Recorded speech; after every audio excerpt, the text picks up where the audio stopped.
Hello everyone. हम हमेशा देखो क्या होता है कि जब कभी भी हमें कभी असफलता मिलती है तो हम बहुत ज़्यादा निराश हो जाते हैं। अभी जो एलन मस्क की न्यूज़ है इससे आपको लगेगा पता कि जो उनका स्टारशिप रॉकेट है वो फेल हो गया, लेकिन फिर भी उन्होंने इसके बारे में खुशी मनाई क्योंकि जो उनका लॉन्च था वो लॉन्च तो हो गया अच्छे से, लेकिन 30 किलोमीटर के ऊपर जाके जब उनका रॉकेट 30 किलोमीटर तक पहुंचा था तो वहां पे रॉकेट ब्लास्ट हो गया। लेकिन इसके बाद भी उन्होंने अपनी टीम को बधाई दी, ठीक है, कि इन्होंने एक सफलतापूर्वक लॉन्च कर लिया। देखो लॉन्च करने में बहुत ज़्यादा तकलीफें आती हैं, इसलिए हमें कभी भी कोई भी जब असफलता मिलती है तो हमें उसके पीछे अच्छे कारण भी ढूंढने चाहिए कि इस असफलता में भी हमने कौन कौन सी चीजें ऐसी करी हैं जो हमें आगे जाके फ्यूचर में काफी ज्यादा हेल्पफुल हो सकती हैं। आज का ये जो सेशन होने वाला है, ये जो वीडियो होने वाली है, आपको दो तरीके से हेल्प करेगी। एक तो हम स्टारशिप के बारे में पढ़ेंगे, ठीक है, कि स्टारशिप क्या है, किस तरह से ये जो दुनिया का फ्यूचर है उसको चेंज कर सकती है, और दूसरा हम ये समझ पाएंगे कि कैसे हम अपने फेलियर्स को भी अपनी खुशी में सेलिब्रेट कर सकते हैं कि हम फेल हो रहे हैं, अगर फेल होने के बाद भी हमें उसमें से कुछ पॉजिटिव मिल रहा है तो वो हमारे लिए एक बहुत बड़ी क्या होती है, जीत होती है। देखो स्टडी करते हैं हमारे आज के सेशन को। My name is Nitin Bashir. चलिए स्टार्ट करते हैं। देखो क्या बोला है कि जो स्टारशिप लॉन्च है वो फेल हो गया, उसके बाद भी एलन मस्क बहुत ज्यादा खुश थे। तो स्टारशिप देखो क्या है, एक रॉकेट है जिसको लॉन्च किया जा रहा था 19 अप्रैल को। तो इनके लॉन्च होने के बाद ही 4 मिनट के बाद ही जो ये रॉकेट है वो ब्लास्ट हो गया, लेकिन ये लॉन्च हो चुका था। इसके बाद जो समस्या आई वो लॉन्च होने के बाद आई, ठीक है। जो इसमें लगे हुए जो बाकी इसके जो बूस्टर्स थे, ठीक है, वो एकदम से काम करना बंद करके उसकी वजह से जो इसका रॉकेट का ऑटोमेटिक सिस्टम था उसने क्या कर दिया, रॉकेट को ब्लास्ट कर दिया। इसके बारे में हम डिटेल में पढ़ेंगे। देखो सबसे पहले जो अलग अलग हमारे रॉकेट्स हैं उनको देख लेते हैं। स्टारशिप तो हमारा आने वाला है। देखो आने वाले टाइम में अब जब इसका अगला ट्रायल होगा तो इसमें कुछ ना कुछ और ज्यादा डेवलपमेंट हो जाएगी और कुछ टाइम के बाद ही इसको सक्सेसफुली लॉन्च कर लिया जाएगा, ठीक है। इतना एलन मस्क के ऊपर तो सभी को विश्वास होगा ही। तो स्टारशिप देखो जो स्पेसएक्स ने लॉन्च करी है वो अलग अलग यहाँ पे आपको रॉकेट्स दिखाए हुए हैं। सबसे पहले जो स्पेस शटल है ये नासा ने लॉन्च करी थी, ठीक है, जिसमें आपने सुना होगा जो हमारी कल्पना चावला थे, ठीक है, उनका जो दुर्घटना हुई थी वो यहीं पर हुई थी स्पेस शटल में ही। और उसके बाद अगर फाल्कन हैवी की बात करते हैं तो ये स्पेसएक्स का ही रॉकेट है। उसके बाद अगर हम बात करते हैं SLS ब्लॉक 1 की, ये नासा ने लॉन्च किया है। सैटर्न 5, देखो सैटर्न 5 सबसे ज्यादा पेलोड कैरी करने वाला रॉकेट था इससे पहले, ठीक है, कि सबसे ज्यादा पेलोड कौन कैरी कर सकता है वो सैटर्न 5 है अभी तक।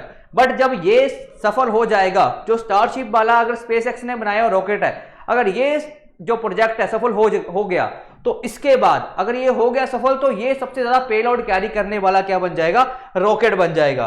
तो इसके बाद जो देखते हैं कि सबसे ज्यादा पेलोड कैरी करने वाला रॉकेट क्या बन जाएगा आपका, जो स्टारशिप होगा। तो देखो पेलोड कैरिंग कैपेसिटी आपको यहां पे दिखाई हुई है केजी में।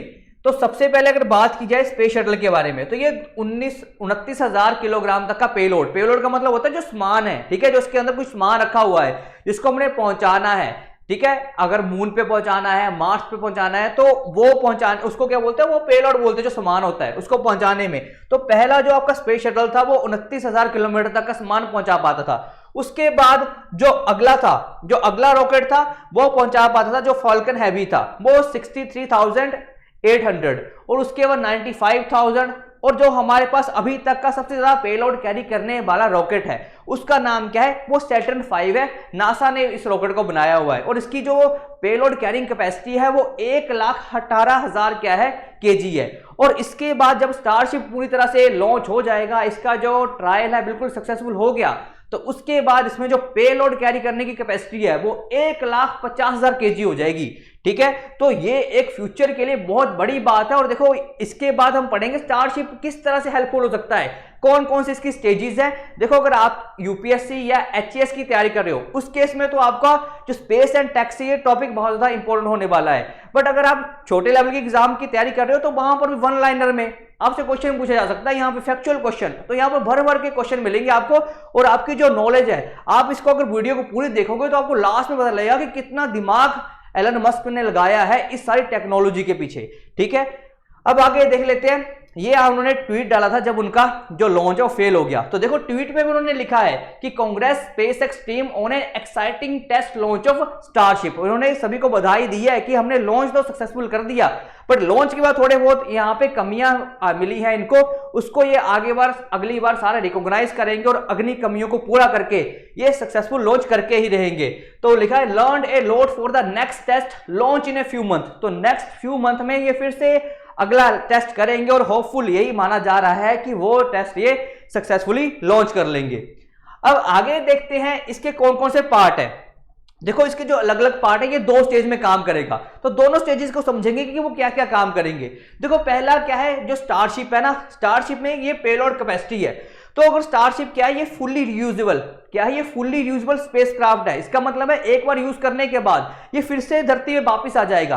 पहले क्या होता था कि जो स्पेसक्राफ्ट हम यूज करते हैं, रॉकेट यूज करते थे, वो बाहर जाने के बाद जो धरती की कक्षा है उसको छोड़ने के बाद वो सारा वहां पे डिस्ट्रॉय होता था और डेब्रिस बन के, जो स्पेस का कूड़ा होता है वो बन के घूमता रहता था। लेकिन ये जो स्टारशिप होने वाला है ये फुल्ली आपका रियूजेबल स्पेसक्राफ्ट रहेगा। और स्टारशिप जो ये स्टारशिप है ना, ये सिस्टम का क्या है, सेकंड स्टेज है। ठीक है, इसमें 2 स्टेज है, ये सेकंड स्टेज रहेगा जो स्टारशिप है। और यहां पे देखो क्या है, जो आपके चालक और कार्गो है, जो भी इसमें बंदों को लेके जाएगा, जो अलग अलग पर्सन को लेके जाएगा, कार्गो मतलब जो सामान को लेके जाएगा, वो पृथ्वी की, चाहे पृथ्वी के कक्षा में पहुंचाना हो, मतलब पृथ्वी के आसपास पहुंचाना हो, चंद्रमा तक पहुंचाना हो, मंगल तक पहुंचाना हो, या उससे भी आगे ले जाने में सक्षम रहेगा। ठीक है, तो इसका मतलब हम यहाँ पे पृथ्वी, चंद्रमा, मंगल, यहाँ पर कहीं भी आसपास किसी भी चीज को पहुंचाना हो या अलग अलग पर्सन को पहुंचाना हो तो यहां से पहुंचाने में काफी ज्यादा सफल हो पाएंगे। और देखो ये क्या है, पृथ्वी पर पॉइंट टू पॉइंट ट्रांसपोर्ट करने में भी सक्षम रहेगा। अगर मैंने धरती के ऊपर भी एक पॉइंट से दूसरी पॉइंट तक कोई चीज को ट्रांसपोर्ट करना है तो उसको भी ये करने में सक्षम रहेगा। और ये देखो सबसे ज्यादा जरूरी है टाइम, इसका जो टाइम है वो 1 घंटे से भी कम रहेगा। अगर आपने पृथ्वी में एक पॉइंट से दूसरी पॉइंट में कोई दुनिया की किसी भी जगह पे जाना है तो ये जो स्टारशिप होगा ना, आपको 30 मिनट, ठीक है, 30 मिनट का टाइम बताया जा रहा है। और अगर हम ज्यादा लेके चले तो 1 घंटे के अंदर अंदर आपको दुनिया के एक कोने से दूसरे कोने तक पहुंचाने में हेल्पफुल करेगा। तो देखो दुनिया बिल्कुल 1 घंटे का सफर रह जाएगी। तो इसका मतलब बस आपके पास पैसा होना चाहिए, तो इसकी मदद से आप 1 घंटे में दुनिया के एक कोने से दूसरे कोने में इजीली पहुंच जाएंगे। और ये सेकंड स्टेज है। फर्स्ट स्टेज क्या है, ये जो सुपर हैवी है ये इसकी फर्स्ट स्टेज है। ठीक है, ये सुपर हैवी है, ये भी रॉकेट स्टारशिप लॉन्च सिस्टम का क्या है, ये फर्स्ट स्टेज है। ठीक है, स्टारशिप दूसरी स्टेज है और ये क्या है, ये फर्स्ट स्टेज है। और ये भी देखो फुल्ली रियूजेबल है, इसको एक बार यूज करने के बाद फिर से रीयूज कर सकते हैं।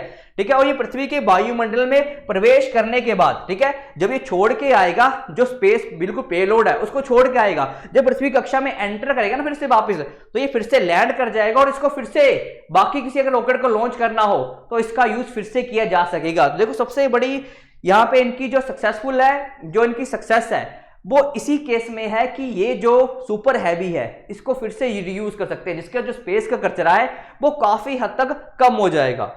अब देखो इसके तीसरा स्टेज क्या है, इसमें रैप्टर इंजन लगे हुए हैं। देखो अगर मैं सुपर हैवी की बात करता हूं, सुपर हैवी में 33 रैप्टर इंजन लगे हुए हैं। इसमें कितने होंगे, 33 रैप्टर इंजन। जबकि अगर बात की जाए रैप्टर इंजन की तो स्टारशिप में ना 6 इंजन होंगे। ठीक है, 6 इंजन लगे होंगे जिसको पावर देंगे।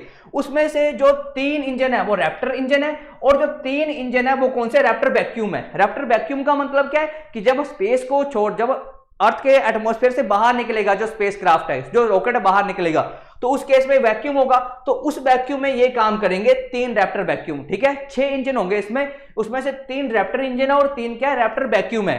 और इनमें से इनको देखो रैप्टर वैक्यूम को जो स्पेस में इस्तेमाल करने के लिए बनाया गया है। और जो सुपर हैवी है, सुपर हैवी में 33 रैप्टर इंजन बनाए गए हैं। 33 रैप्टर इंजन की वहां पर क्षमता प्रोवाइड की गई है। बट यहां पे हुआ क्या, जब लॉन्च हुआ ये रॉकेट, जब लॉन्च हुआ तो देखो 4 मिनट के बाद ये जो 6 इंजन थे ना, ये एक साथ काम करना बंद कर गए। और जब एक साथ काम करना बंद कर देंगे उसकी वजह से जो रॉकेट के अंदर देखो सिस्टम इंस्टॉल होता है, अगर रॉकेट काम करना बंद कर दे तो वो खुद ब खुद ब्लास्ट हो जाता है। इस तरह से उसको इंटीग्रेट किया होता है, तो वो खुद ब खुद ब्लास्ट हो गया। तो बस अपने रैप्टर इंजन के बारे में ध्यान रखना है कि 6 इंजन है इसमें और 3 रैप्टर इंजन है और 3 रैप्टर वैक्यूम है। और यहाँ पे अगर आपका बात की जाए सुपर हैवी की तो वहां पर 33 रैप्टर इंजन लगाए हुए हैं।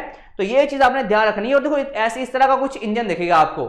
अब अगर बात करें जाए कि ये किस तरह से हेल्पफुल रहेगा इंसानों को मंगल तक पहुंचाने में, देखो इसका क्या है कि इंसानों को मंगल तक डिलीवरी करने में हेल्प रहेगा। तो अगर पेलोड की बात की जाए तो स्टारशिप को क्या माना जा रहा है कि जो वर्तमान फॉल्कन रॉकेट है उसकी तुलना में, क्योंकि जो इनका फॉल्कन है जो 9 है वो अभी तक का सबसे पावरफुल रॉकेट है, बट ये जो स्टारशिप अगर जब सक्सेसफुल इसका ट्रायल हो जाएगा तो उसके बाद अगर ये वर्तमान जो रॉकेट है उसकी तुलना में पेलोड को बहुत कम अमाउंट में, बहुत कम पैसा लेके एक जगह से दूसरी जगह तक पहुंचाने में काफी ज्यादा हेल्पफुल रहेगा। और यहां से कई सैटेलाइट्स, कई स्पेस टेलीस्कोप और कार्गो पृथ्वी की कक्षा में, चंद्रमा में, मंगल में और उससे आगे ले जाने में भी सक्षम रहेगा। मतलब यहां पे जो कॉस्ट इफेक्टिव है ये भी बहुत ज्यादा रहेगा एज कंपेयर टू हमारा जो फॉल्कन रॉकेट है। अगर उसके बाद देखा जाए, उसके बाद जो आगे बताया हुआ है कि मून मिशन कि अगर हम बात करें कि मून बेस की डेवलपमेंट के लिए भी अगर चंद्रमा की जब देखो वहां पर क्या है, चंद्रमा पे रिसर्च चल रही है, अगर चंद्रमा पे जाना है तो वहां पे क्या चलेगा, हमें कारों की ज्यादा जरूरत पड़ेगी, तो उसको ले जाने में भी ये जो स्टारशिप है बहुत ज्यादा हेल्प करेगा। और तीसरा है हमारा अर्थ टू अर्थ ट्रांसपोर्टेशन, ये सबसे ज्यादा जरूरी है जो मैं आपको बता रहा था। अगर अर्थ टू अर्थ ट्रांसपोर्टेशन की बात की जाए तो ये 1 घंटे या उससे कम टाइम में भी आपको पृथ्वी के एक कोने से दूसरे कोने में ट्रांसपोर्टेशन को पहुंचाने में हेल्प करेगा। तो इस तरह से ये बहुत ज्यादा इफेक्टिव रहने वाला है जो स्टारशिप होगा। अब आगे देखते हैं इंटरप्लैनेटरी ट्रांसपोर्टेशन। इसका मतलब क्या है कि अगर हमने एक प्लैनेट से दूसरे प्लैनेट में किसी चीज को पहुंचाना है तो उसको पहुंचाने में भी ये हेल्प करेगा, क्योंकि अभी 2019 तक का ये उनका लक्ष्य है, ठीक है, ये उनका विजन है एलन मस्क का कि हमने मंगल के ऊपर क्या करना है, एक सोसाइटी बनानी है। तो उसको बनाने में जो हेल्पफुल रहेगा वो स्टारशिप बहुत ज्यादा हेल्पफुल रहेगा। तो मंगल ग्रह पर अगर शहरों का निर्माण करना है तो उसमें हमें कार्गो मतलब सामान की बहुत ज्यादा जरूरत पड़ेगी, तो उसको ले जाने के लिए ये जो हमारा स्टारशिप है वो बहुत ज्यादा हेल्पफुल रहेगा। अब देखो आगे बात करते हैं कि ये जो सारा सिस्टम है ये काम कैसे करेगा, ठीक है, कैसे ये स्टारशिप जाएगा, किस तरह से ये सारी स्टेजेस काम करेगी, इसको थोड़ा सा समझने की कोशिश करते हैं। देखो क्या होगा यहाँ पे, सबसे पहले ये जो सुपर हैवी है बूस्टर के साथ जो स्टारशिप है ये लॉन्च होगा। स्टारशिप और सुपर हैवी 2 स्टेजेस है, तो स्टारशिप और सुपर हैवी ये दोनों मिलके क्या करेंगे, ये लॉन्च होंगे। इनिशियली दोनों मिलके लॉन्च होंगे, पर जैसे ही ये जो स्टारशिप है ये धरती की कक्षा से बाहर पहुंचेगा तो ये जो बूस्टर है ना ये उससे अलग होकर धरती पे वापस आ जाएगा, ठीक है। तो 2 पोस्टर है, इसके 2 स्टेजेस है, एक तो बूस्टर है, एक स्टारशिप है। इनिशियली दोनों इकट्ठे लॉन्च होंगे, पर जैसे ही जो स्टारशिप है ये धरती कक्षा से बाहर निकलेगा, धरती के जो एटमॉस्फेयर उससे बाहर निकलेगा, तो बूस्टर वापस लौट आएगा और ये तो रीयूजेबल है। अब देखो यहाँ पे जब ये बाहर पहुंच जाएगा तो ये सेकंड स्टेज है। अब थर्ड स्टेज में क्या होगा, यहाँ पे इसको रिफ्यूलिंग की मतलब फ्यूल की जरूरत भी पड़ेगी आगे जाने के लिए, तो उस फ्यूल को आगे पहुंचाने के लिए एक फ्यूल टैंक है, ठीक है, तो टैंकर को भेजा जाएगा ऑर्बिट में, ये वहां पे स्पेस में जाके यहाँ पे रिफ्यूलिंग करेगा और रिफ्यूल करने के बाद ये क्या करेगा, वापस कक्षा में आ जाएगा जो फ्यूल करने के लिए गया होगा। अब जैसे ही यहाँ पे रिफ्यूलिंग हो जाएगी तो यहाँ पे देखो क्या करेगा, ये जो स्टारशिप है धरती का एक चक्कर लगा के थोड़ा सा मोमेंटम पैदा करके फिर से कहां पे मूव कर जाएगा, टुवर्ड्स द मंगल, ठीक है, मार्स की तरफ मूव कर जाएगा ये, ठीक है। तो मंगल की तरफ बढ़ेगा और जब मंगल ग्रह पे पहुंचने वाला होगा तो इसकी जो स्पीड हो जाएगी, क्योंकि स्पीड कम करनी पड़ेगी जैसे ये मंगल ग्रह पे उतरने की कोशिश करेगा, तो वहां पे जो स्पीड हो जाएगी वो हो जाएगी 7.5 किलोमीटर पर सेकंड की रफ्तार से क्या करेगा, मंगल के जो सतह है वहां पर लैंड करेगा। उसके बाद देखो अब आप सोचोगे कि अब यहां पर पहुंच तो गया मंगल की सतह पे, वापिस भी तो आना है इसको, तो देखो मंगल की सतह पे हमें पता है कि पहले ही वहां पे नेचुरल अमाउंट में H2O भी है और CO2 भी है, तो ये क्या करेगा, उसको उसकी हेल्प से क्या करेगा, अपनी जो एनर्जी फिर से रिस्टोर करेगा, ठीक है। देखो कितना ज्यादा फ्यूचरिस्टिक इस रॉकेट को बनाया गया है कि मंगल की सतह पर आने के बाद तो इस पे फ्यूल रहेगा नहीं, बट मंगल पे तो हमें पता है कि मंगल पे पहले ही वहां पे नेचुरल रूप में H2O भी है और कार्बन डाइऑक्साइड भी है, उनके रिसोर्सेज को यूज करके फिर से खुद को रिफ्यूल करेगा और फिर से कहां पे पहुंच जाएगा, वापस हमारे पृथ्वी वापस आ जाएगा। सो इस तरह की फ्यूचरिस्टिक टेक्नोलॉजी एलन मस्क ने डेवलप करी है। अगर ये लॉन्च हो जाता है तो देखो ये दुनिया के लिए एक बहुत बड़ी एक अचीवमेंट रहेगी, ठीक है। तो 2019 तक का लक्ष्य रखा है एलन मस्क ने कि 2019 तक हमने जो मंगल है वहां पर कॉलोनी बनानी है, तो उसको बनाने के लिए ये जो हमारा स्टारशिप है ये एक अहम योगदान देगा, क्योंकि कॉस्ट इफेक्टिव भी रहेगा और सबसे ज्यादा देखो जो एक पॉइंट से दूसरे पॉइंट में अगर हमें जाना है दुनिया की किसी भी जगह पे 30 मिनट या 1 घंटे से कम अमाउंट में भी, एक टाइम में भी उस पॉइंट से दूसरे पॉइंट तक पहुंचा देगा। सो इस तरह से ये जो सारा स्टारशिप का प्रोग्राम चलेगा। आपने स्टारशिप समझ लिया कि इसमें 2 स्टेजेस है, कितने रैप्टर इंजन लगे हुए हैं, किस तरह से कितनी पेलोड कैपेसिटी है इसकी। सो आशा करता हूं कि आपको ये सेशन काफी ज्यादा अच्छा लगा हो, ये वीडियो से आपको काफी ज्यादा इंफॉर्मेशन मिली हो। और एक ज्यादा जो सबसे बड़ी इंफॉर्मेशन जो हमें एक ज्यादा इंस्पिरेशन मिली है कि अगर हमें कभी भी किसी चीज में विफलता मिलती है, सफल नहीं होते हैं, तो उस असफलता में भी हमें पॉजिटिव को ढूंढना चाहिए कि इसमें मैंने कौन सा ऐसा अच्छा काम किया जो मेरे को आगे हेल्प कर सकता है, और उस चीज की खुशी मनानी चाहिए, ना कि गम मनाना चाहिए। ठीक है, सो मिलते हैं। अगर आशा करता हूं कि आपको ये सेशन, ये वीडियो पसंद आई होगी। देखो, अगर अच्छी लगी हो तो लाइक करना, शेयर करना और सब्सक्राइब करना। इस तरह से बढ़िया सी बढ़िया वीडियो हम अपने चैनल पे लेके आते रहेंगे। सो मिलेंगे नेक्स्ट सेशन में। Till then, all the best and keep working hard. Thank you.